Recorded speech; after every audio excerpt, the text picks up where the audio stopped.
say we have a high return on investment. Where does that ROI come from? Is it new customers? Is it a specific type of customer that spends more? Is it more expensive burgers because of this? What's the secret there? Yeah, it's many different areas. But first of all, I'll just say that I've been part of catalyzing this change, but it's of course the whole company that's been driving the sustainability agenda and creating these benefits. But I'll go into 6 drivers for creating value around sustainability. The first one we mentioned a little bit about the consumers, or as we call them, guests. So of course we can attract them, and we can maybe also take better charge.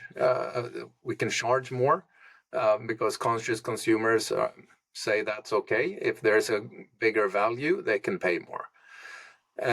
That's the first driver. The second driver is the role as an employee. So if it's easier to hire, retain, and activate talent, that's worth a lot of money. And if it's just a business case with 1% of all of that, increase in all of that, that's a great business case. I believe it's much more than that, but I can't calculate it properly. And then the third step is, the third driver is license to operate.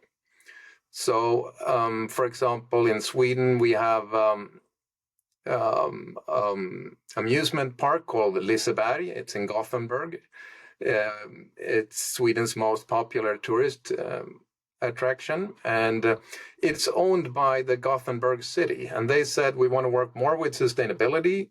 And they actually quitted the contract with 4 Burger King restaurants and said, we want Max instead. So we came in with 3 restaurants, and it's franchise. Otherwise, we own 92% of the restaurants, but this was franchise, which meant we didn't have to invest so much in building these restaurants either. And they're in a really good place. So that means we got location, really good location with the help of sustainability, worth a lot of money. Yeah. A fourth driver is just reducing costs. So low food waste is one area that we're doing that. In our own operations, we have 1% food waste around that. And of course, compared to a company that would have 20% or just 2%, it saves money.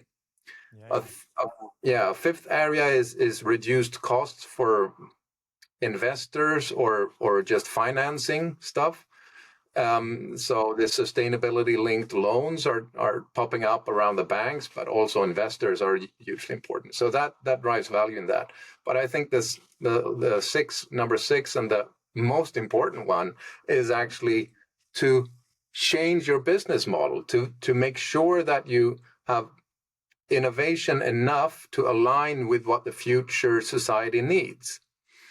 Because if you do that, you're going to have a really good business tomorrow without bumping into the walls of unsustainability around health, fairness, environment, and other stuff. And the green burgers, as I mentioned, is just one example of that.